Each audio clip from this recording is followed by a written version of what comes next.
Yang terhormat Ibu Dian Milasari SPD MPD, Kepala SMA Negeri 6 Semarang. Yang kami hormati Bapak Ibu Guru serta karyawan yang saat ini sudah ada di ruang guru. Untuk hari ini luar biasa nih ya, sangat spesial untuk kegiatan hari ini. Baiklah hadirin atau peserta yang saat ini atau jamaah yang hadir pada kesempatan hari ini yang sudah hadir. Jamaah, belum jamaah ya. Oh, mau tanya apa ini ya?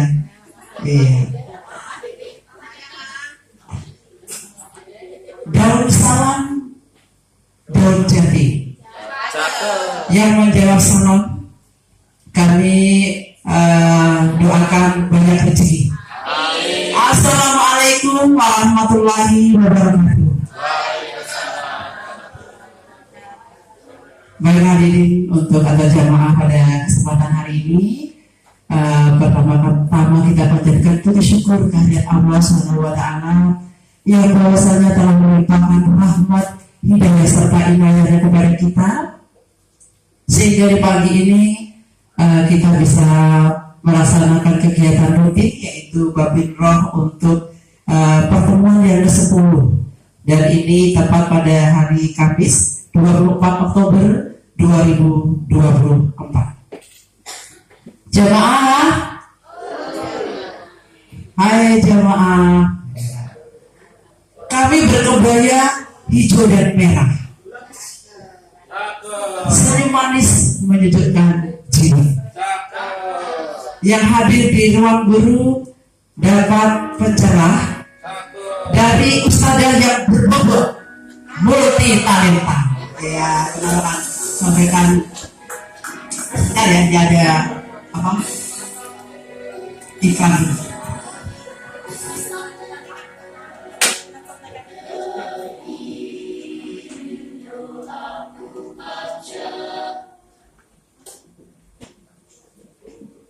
Ternyata berhenti. Baiklah jemaah yang berbahagia, nanti juga ada salawatan dari ustazah yang berbobot dan multi talenta saat ini sudah hadir di tengah-tengah kita. Siapa lagi kalau bukan Ibu atau Ustazah Supriyati SPD Guru Geografi. Berikan aplaus yang luar biasa pada kesempatan hari ini. Ya ini nanti sholawatannya Ustazah yang luar biasa nanti seperti apa kita ikuti karena Ustazah saat ini nanti akan menyampaikan sabar dalam ujian. Seperti apa sih sabar dalam ujian pada kesempatan hari ini? Kita nanti bisa simak paparan atau katakanlah penyampaian dari Ustazah yang sudah siap untuk memberikan pencerahan kepada kita. Baiklah untuk Ustazah Fiti, kami persilakan. Bismillahirrahmanirrahim. Terima kasih waktunya Ibu Siti.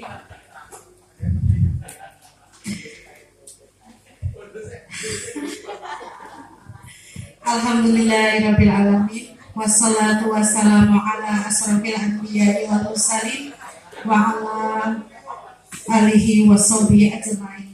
Rabbi shrah li sadri wa yassir li amri wa hlul 'uqdatam min lisani yafqahu qawli. Amin.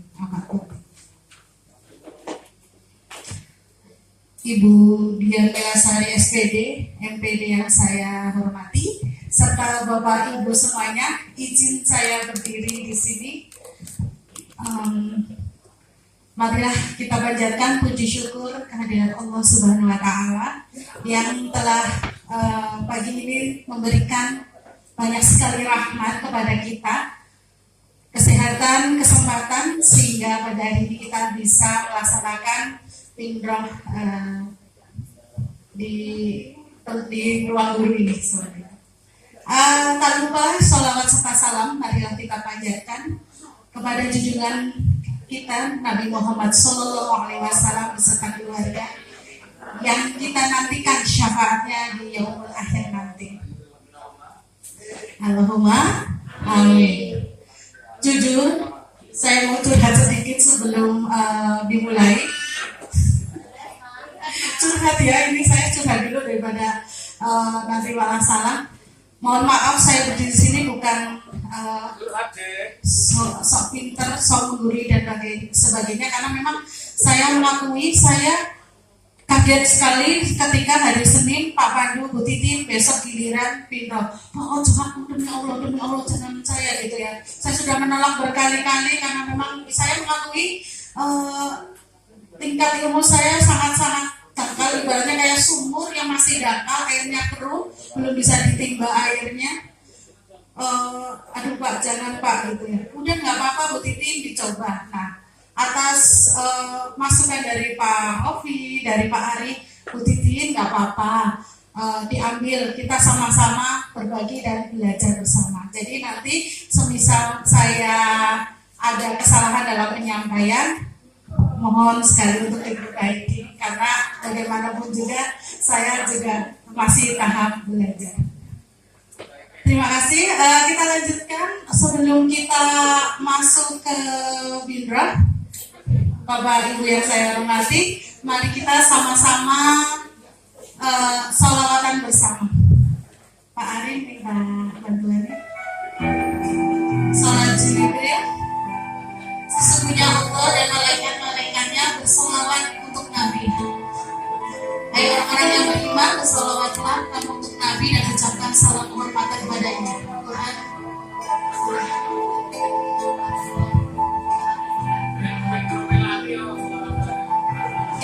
Minta bantuannya sama-sama. Kita bersolawat bersama. Sallallahu ala Muhammad, sallallahu alaihi wasallam,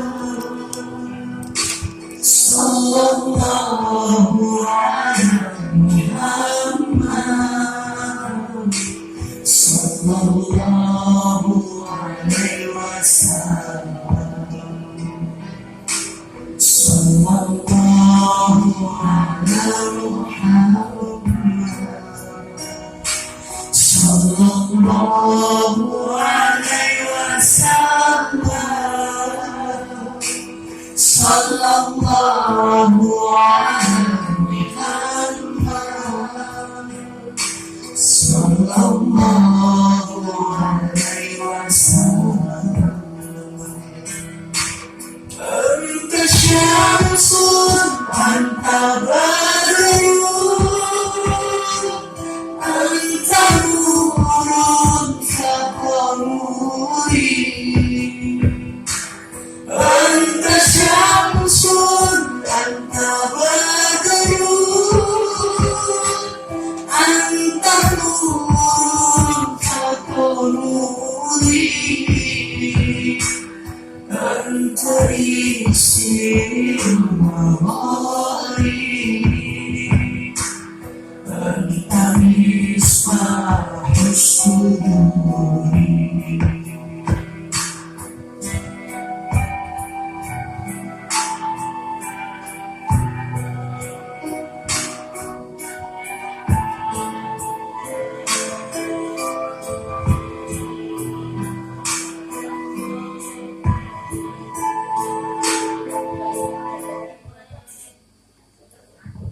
Terima kasih.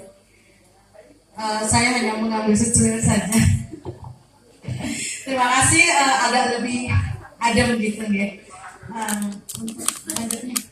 Tema untuk hari ini saya mengambil tema sabar menghadapi ujian. Ujian di sini mungkin lengkapnya ujian dan musibah seperti itu ya.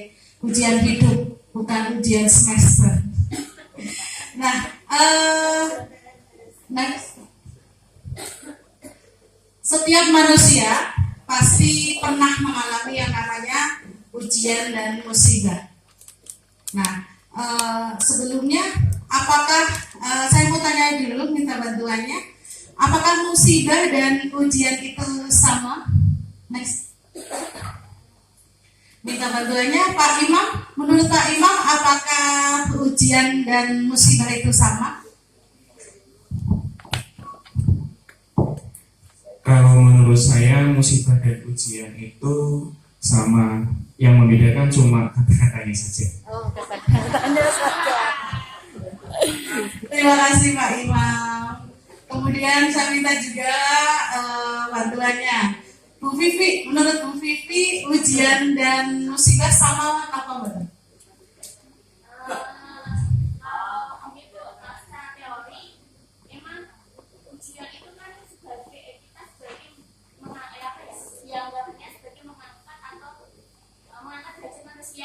Ya. Sedangkan kalau musibah itu kan biasanya dianggap sebagai apa ya, azab atau karma. Itu secara teori itu. Tapi secara pendapat saya itu berdasarkan sudut pandang manusia. Karena kan sebenarnya Allah itu kan sama dengan tersangka umatnya gitu ya. Jadi kalau pasangan kita itu baik sama Allah, dan bisa jadi musibah itu bisa dikatakan apa ya, kadang bisa dijadikan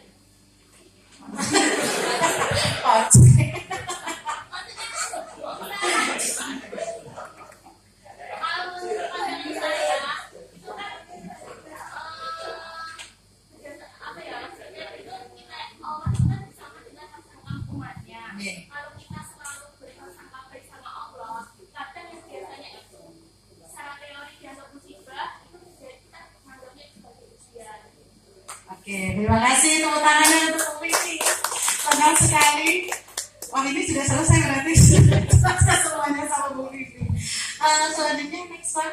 Ya, kita harus perlu tahu dulu untuk musibah dan ujian apakah memiliki persamaan, apakah sama memang atau memang berbeda. Musibah artinya adalah cobaan yang datangnya tiba-tiba, yang diberikan oleh Allah kepada hambanya mencakup berbagai bentuk kesulitan atau penderitaan, ya, penderitaan. Baik berupa bencana alam seperti banjir, tsunami, gempa bumi seperti itu. Kemudian penyakit mungkin kita sudah pernah merasakan 2 tahun yang lalu yang heboh sekali, yaitu mengenai COVID-19. Kemudian kehilangan uang, kehilangan orang-orang tercinta, kemudian atau kesulitan hidup lainnya. Jadi lebih ke tiba-tiba dan serentak seperti itu. Oke. Selanjutnya next. Sedangkan ujian dianggap sebagai satu bentuk kejadian yang diturunkan oleh Allah kepada hambanya untuk menguji keimanan dan ketakwaan. Nah, ujian datang dalam bentuk seperti kesusahan, kesakitan, kemiskinan, ataupun kesenangan dan kekayaan. Jadi bentuknya bukan dalam bentuk kesedihan saja dan kesenangan, kesedihan atau penderitaan saja, melainkan juga kesenangan pada diri kita sendiri, seperti mungkin jabatan kita, harta kita, anak, jodoh, kemudian apa saja yang dimiliki di diri kita, itu juga bisa termasuk dalam ujian. Jadi sebenarnya itu sudah datang dari awal-awal, namun ujian datang ini seperti mengikuti seperti itu. Nah, yang perlu digarisbawahi bahwa di sini ujian ada kata-kata tadi, sebentar, ada yaitu menguji keimanan dan ketakwaan mereka. Next Pak. Jadi kesamaannya antara ujian dan musibah, yang pertama adalah sama-sama dapat menjadi pendorong bagi individu untuk menjadi lebih kuat, tangguh, dan bijaksana. Ujian dan musibah itu biasanya membuat kita jauh lebih kuat gitu ya. Atau contoh misal setelah kita ditinggal oleh orang yang kita sayangi seperti itu, kita mencoba untuk misalkan kayak ayah dipanggil oleh Allah lebih dulu, kemudian oh ya hari ini kita sudah ditinggal ayah, kita berusaha ayo sama-sama saling merangkul untuk lebih kuat seperti itu. Atau tiba-tiba dapat musibah, uangnya hilang, aduh uangnya hilang nih, bagaimana nih, masih sisa sekian gitu. Jadi ada prioritas juga, kebijaksanaan dalam menentukan prioritas. Oh jadi saya mengurangi nih untuk jajan-jajan di kafe ataupun hal-hal yang tidak berguna untuk yang lebih prioritas, jadi lebih bijaksana. Kemudian yang kedua, memerlukan ketahanan mental dan emosional serta seringkali memaksa seseorang untuk merenungkan kembali prioritas hidupnya. Ketahanan mental dan emosional. Siapa yang kena musibah itu ngakak-ngakak, sedih dan ketawa-ketawa, ngakak-ngakak itu kan enggak ya, pastinya sedih, kemudian gerentes itu kalau bahasa gerentes gitu, sedih, jadi lebih emosional gitu Pak, yang mengeluarkan emosi kita. Grantes ya Pak, kalau saya gerentes kalau bahasa. Itu kemudian perbedaannya. Untuk musibah biasanya merujuk pada kejadian yang tidak diinginkan. Siapa manusia di dunia ini yang menginginkan kena musibah? Pastinya tidak, Terus datangnya tiba-tiba untuk musibah seperti bencana alam, kapan terjadinya gempa bumi, gunung meletus dan lain-lain, itu tidak ada yang mengira gitu, datangnya tiba-tiba. Kemudian tanpa tujuan pengajaran yang jelas. Siapa saja yang kena musibah, tidak semuanya dapat mengambil hikmahnya. Tapi kalau ujian biasanya dianggap sebagai situasi yang dirancang oleh Allah untuk mengukur kemampuan dan menguji keimanannya. Keimanan siapa? Keimanan seseorang. Dan cobaan ini bukan hanya berupa kesedihan, tapi juga kesenangan. Dalam arti semisal kekayaan juga bisa menjadi ujian kita. Kecantikan, kemudian suara yang bagus, kemudian paras yang ganteng, cantik dan sebagainya, itu dapat juga menjadi sebuah ujian bagi kita seperti itu. Nah, lanjut Pak. Nah, yang kita butuhkan apa? Sabar, gitu ya. Sabar, 5 huruf yang disebutkan dalam satu kata, gampang, sabar. Tapi menjalaninya luar biasa. Lanjut Pak. Ya, dijelaskan dalam surat Al-Baqarah ayat 153. A'udzubillahi minasyaitonirrajim. Bismillahirrahmanirrahim. Ya ayyuhalladzina amanu ta'minu bi sabri wassalah. Innallaha ma'as sabirin. Wahai orang-orang yang beriman, mohonlah pertolongan kepada Allah dengan sabar dan salat. Sesungguhnya Allah beserta orang-orang yang sabar. Nah, next. Mengapa pertolongannya berupa salat dan sabar? Next. Sabar mengajarkan kita untuk tetap tenang dan percaya pada rencana Allah, sedangkan sholat itu sarana berkomunikasi kita kepada Allah. Gitu. Selanjutnya. Nah, sabar yang sudah saya bilang ini yang merupakan merupakan ilmu tinggi gitu. Karena tidak semua orang bisa melewati sabar. Bahkan saya sendiri juga kesabarannya setipis tisu gitu Pak. Digoda sidik langsung nesul gitu ya. Anak bangun agak susah sudah agak sedikit lepas sabarnya seperti itu. Sabar merupakan yang pertama adalah ilmu tingkat tinggi. Tidak semua orang bisa melakukan sabar. Sabar pun ada tingkatan-tingkatannya. Sabar yang rendah, sedang, tinggi dalam menghadapi setiap ujian. Belajarnya setiap hari, tidak ada yang berhenti untuk belajar sabar. Setiap hari pasti kita terus belajar sabar.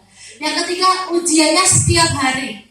Ya. Kemudian 4, butuh perjuangan yang tidak henti-henti. Dan yang 4, sekolahnya seumur hidup. Kapan sabar bisa berhenti? Ya, sampai nyawa kita diambil. Seperti itu. Bapak Ibu yang dirahmati Allah, lanjut. Terus bagaimana sabar dalam menghadapi ujian?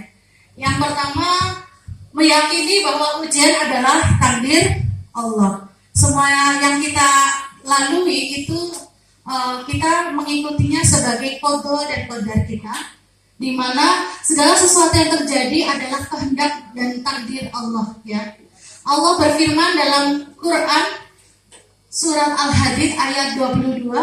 A'udzubillahi minasyaitonirrajim. Bismillahirrahmanirrahim. ma asaba min musibatin fil ardi wala fi anfusikum illa fi kitabim min qabli an nabra'aha inna dzalika 'alallahi yasir.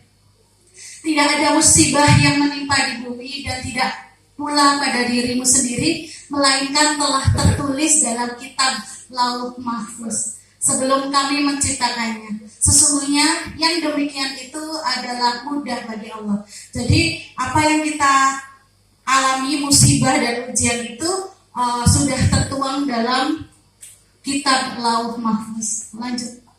Yang kedua adalah berzikir dan mengingat Allah. Zikir adalah cara untuk menenangkan hati.